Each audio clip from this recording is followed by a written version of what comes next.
నిన్న double smart movie నుంచి trailer వచ్చింది. ట్రైలర్ అయితే ఏకదమ్ ర్యాంప్ ఉందని చెప్పుకోవచ్చు. ఎందుకంటే దానిలో డైలాగ్స్ కానీ విజువల్స్ కానీ వామ్మో అసలు literally Sanjay Dutt villain acting కానీ అసలు ఏకదమ్ ఉంది. నాకైతే లిటరల్లీ గుడ్ బంప్స్ అనుకోవచ్చు. ఎందుకంటే వీళ్ళిద్దరు సినిమాలు ఆల్మోస్ట్ అన్ని ఫ్లాప్స్ అయినాయి. వీళ్ళిద్దరు అప్పట్లో వచ్చిన స్మార్ట్ శంకర్ తర్వాత అన్ని మూవీస్ ఇద్దరికి ఫ్లాప్ జరిగినాయి.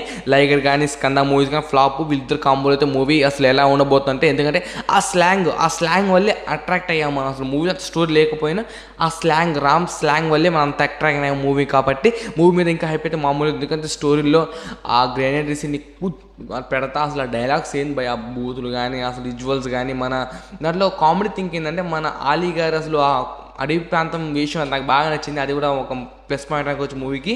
అండ్ కొత్త హీరోయిన్ మన గెటప్ సీన్ అందులో యాక్టర్ అంటే సైడ్ యాక్టర్ అందులో. ఇంకా దీంట్లో మూవీ చాలా ఇంట్రెస్టింగ్. సాంగ్ అయితే ఏకదమ్ ఉంది అసలు. సాంగ్స్ కానీ విజువల్స్ కానీ. మూవీ అయితే June 4th అయితే వస్తుంది. సునామీ అని చెప్పుకోవచ్చు. ఎందుకంటే అప్పట్లో ఆ మూవీకి పోటీ ఏ మూవీస్ లేవు, రావు కూడా. ఎందుకంటే అప్పట్లో ఏ మూవీస్ లేవు. ఇంకా మన కల్కి మూవీ అంటే June 27. అప్పట్లో కలెక్షన్స్ అయితే ఫుల్గా వస్తాయి. అసలు నాకు తెలిసి ఇంకా బ్లాక్ బస్టర్ అయితే మూవీ. ఎందుకంటే ఆ ఎక్స్పెక్టేషన్ ట్రయల్ ఆ స్లాంగ్ అయితే మామూలు. ఆ స్లాంగే నాకు హైలైట్ అనిపించింది. రామ్ పోతినేనికి మళ్ళీ ఒక బూస్ట్ ఎనర్జీ అయితే ఇవ్వబోతుంది. ఈ మూవీ అయితే పెద్ద బ్లాక్ బస్టర్ పడుతుంది. ఇది ఫిక్స్ అని చెప్పుకోవచ్చు. నిన్నైతే అప్డేట్స్ అవే. ఇంకా అప్డేట్స్ చాలా ఉన్నాయి. నెక్స్ట్ వీడియో చెప్తాను, అన్ని ఒక వీడియో చెప్తాను. కానీ రామ్ పోతిని ఈజ్ బ్యాక్ అనిపించుకోవచ్చు. ఎందుకు పూరి జగన్నాథ్ గారు కూడా చాలా మూవీ ఫ్లాప్ అయినాయి. అసలు అంత పెద్ద పోక్రి చాలా పెద్ద మూవీస్ ఇస్తారు.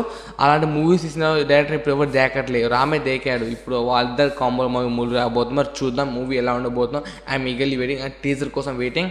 దేని ఉంటాం మరి. రామ్ పోతిని ఫ్యాన్స్ అయితే కామెంట్ చేయండి. పూరి జగన్నాథ్ అయితే సబ్స్క్రైబ్ చేసుకోండి.